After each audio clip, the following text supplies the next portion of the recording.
Sketchbooks don't have rules.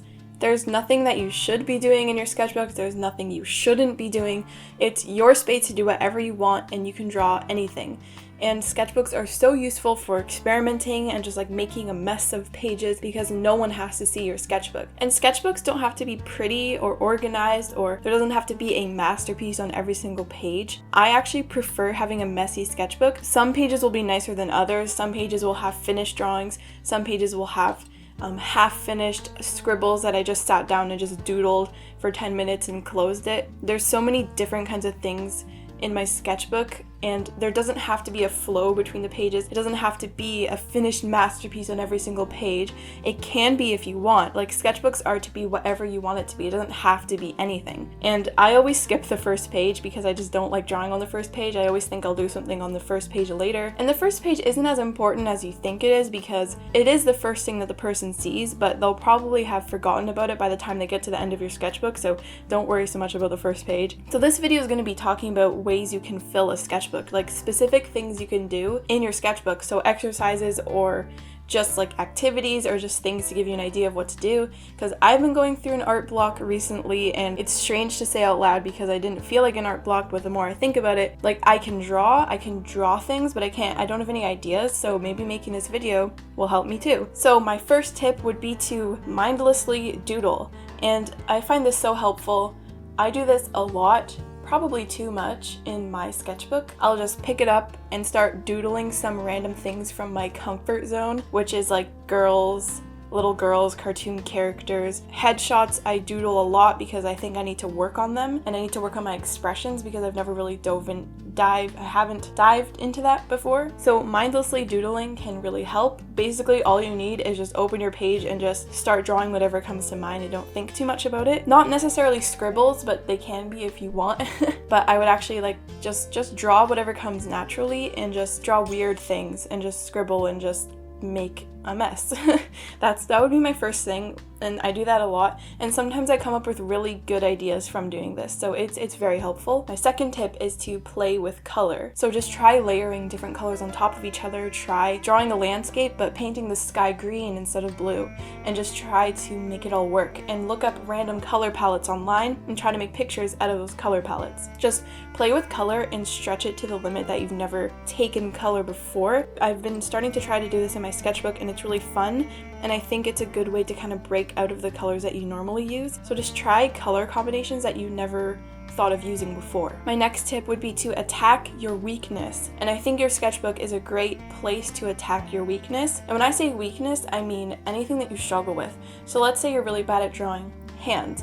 You just sit down, take out some pictures of hands, look at your own hands, and just draw hands over and over and over and over. And it doesn't have to be perfect. You can scribble them, do some blind contours of hands. Your sketchbook is a great place to attack your weakness and to just really like sharpen up your skills on drawing anything that really that challenges you, that you struggle with. And for me, I think right now feet I find so difficult, and shoulders and torsos is also my weak spot. And also the way the head connects to the neck, I find that very difficult too. You've probably heard this so many times, but you can stick things in your sketchbook that aren't drawings. So you can put leaves in your sketchbook, flowers, stickers, tickets from concerts you went to, receipts from art supplies that you bought, or whatever you want. You can put anything in your sketchbook, and this can kind of help you not treat it so preciously anymore. It can help you make it not so perfect, because by sticking other stuff in there that you didn't make necessarily, it just kind of helps you break in your sketchbook more, I find. So that can definitely get you out of the mindset of everything has to be perfect just by sticking in random stuff. Number 5 is just draw the things that you see around you. Whenever I can't think of ideas of what I want to draw,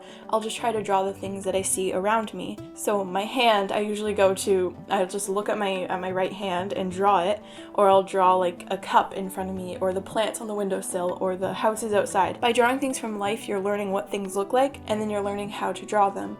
And it's just very, very, very helpful to draw what you see in front of you. It really goes a long way, and I think it can be really boring, but it's worth it.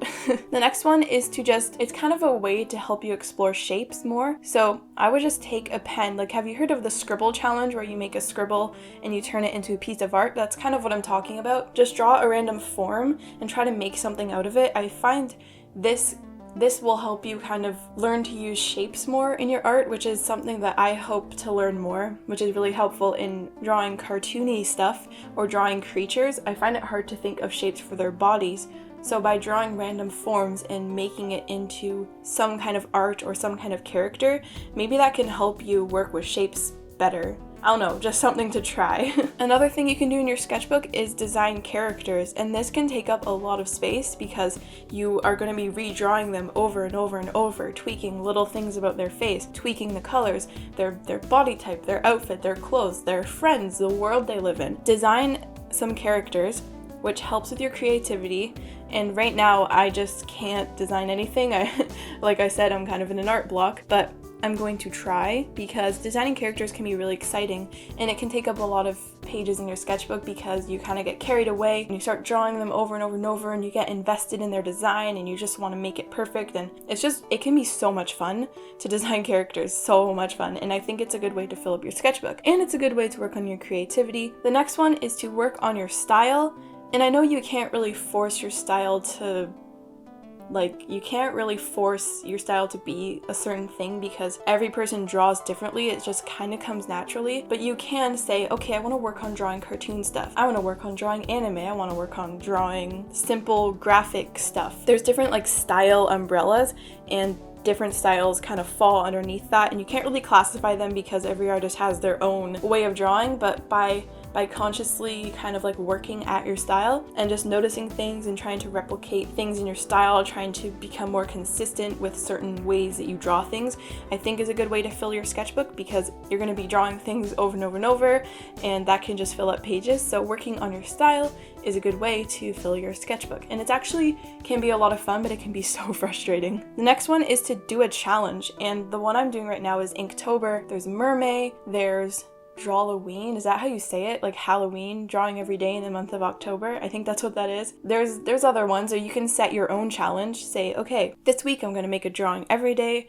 and it's all going to relate to trees, or something like that. And just make yourself accountable somehow to actually do the challenge, and that way every single day you know you're going to fill a page or a section of a page, and you know that every day you're going to be doing something in your sketchbook. I think doing a challenge is very helpful for that. The final thing is to just write in your sketchbook, which is almost the opposite of drawing, but writing can really help you come up with ideas and to brainstorm. And I actually use writing a lot when I don't write paragraphs, but I'll write little dot jots in my sketchbook of ideas that I want to try. I think there's kind of two sides of the coin when it comes to art block. There's not being able to execute drawings, but you have ideas and motivation. And then there's you can draw, but you don't have any ideas or motivation. So when you have a lot of ideas but you just can't draw them, I find writing them can really help. Try to use your sketchbook every day. Try to draw something in it every day. It doesn't have to be good. I think that should be the only rule with a sketchbook, is to use it as much as you can. But don't feel bad about yourself if you don't. You don't have to.